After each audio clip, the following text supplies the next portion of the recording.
Selamat datang di First Mindset, tempat kita bahas fakta psikologi, biar kita paham kenapa kita kayak gini. Halo semuanya, hari ini kita bahas salah satu framework psikologi paling praktis buat memahami kenapa orang, termasuk kita sendiri, cara kerjanya beda-beda banget. Namanya 4 Tendensius dari Gretchen Rubin. Dan ini bukan cuma teori keren, tapi alat buat kenapa sih gue gampang banget disiplin kalau diawasi? Atau kenapa gue justru tambah males kalau disuruh? Oke, kita mulai. Jadi, menurut 4 Tendencies, manusia terbagi jadi 4 tipe berdasarkan satu hal sederhana.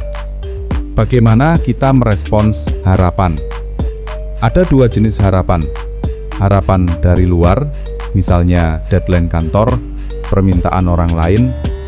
Harapan dari dalam, misalnya janji ke diri sendiri, resolusi pribadi. Dari sini muncullah 4 kategori: upholder, questioner, obliger, dan rebel. 1. Upholder. Gue nurut sama aturan, termasuk aturan gue sendiri.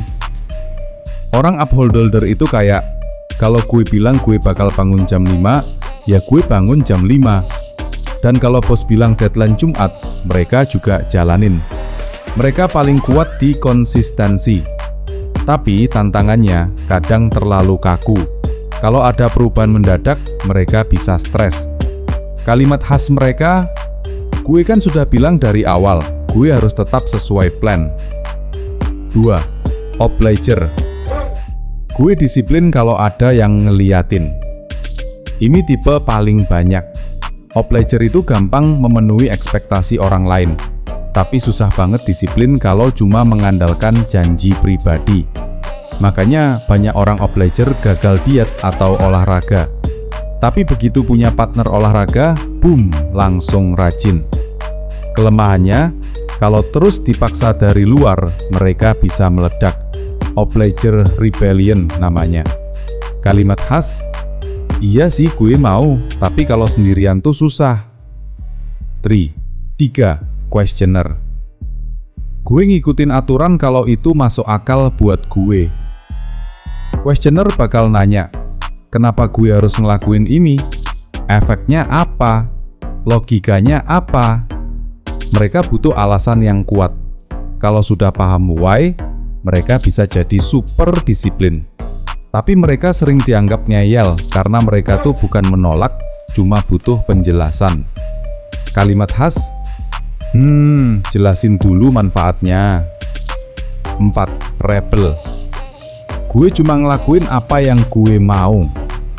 Rebel nggak suka disuruh-suruh, nggak peduli itu dari orang lain atau dari diri sendiri. Kalau kamu bilang bangun jam 6, dia bisa bangun jam 7, cuma buat nunjukin kalau dia bebas. Tapi kalau mereka sudah punya identitas, misalnya aku orang yang kreatif, aku orang yang kuat, mereka bisa sangat powerful. Kalimat khas, gue ngelakuin ini karena gue pengen. Terus, kita tipe yang mana? Coba perhatikan, kamu gampang disiplin kalau ada yang ngawasin. Obliger. Kamu patuh sama aturan dan jadwal pribadi. Upholder. Kamu butuh alasan logis dulu. Questioner. Kamu malas disuruh dan lebih suka kebebasan. Rebel.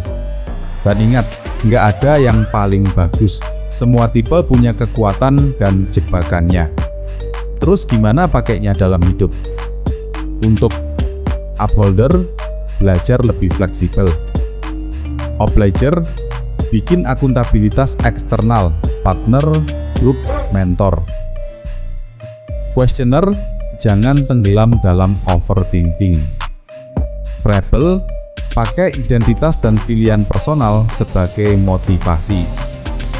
Framework ini bikin kita ngerti, oh jadi ini alasan gue selalu gagal di metode A, tapi sukses di metode B. Oke, itu dia penjelasan santai tentang 4 Tendensius. Kalau kamu mau, kita bisa bikin versi tesnya juga. Terima kasih sudah mampir channel The First Mindset. Jangan lupa follow, share, subscribe, dan like jika berguna di kehidupan kamu. Sampai ketemu di video First Mindset selanjutnya. Tetap semangat, tetap bertumbuh.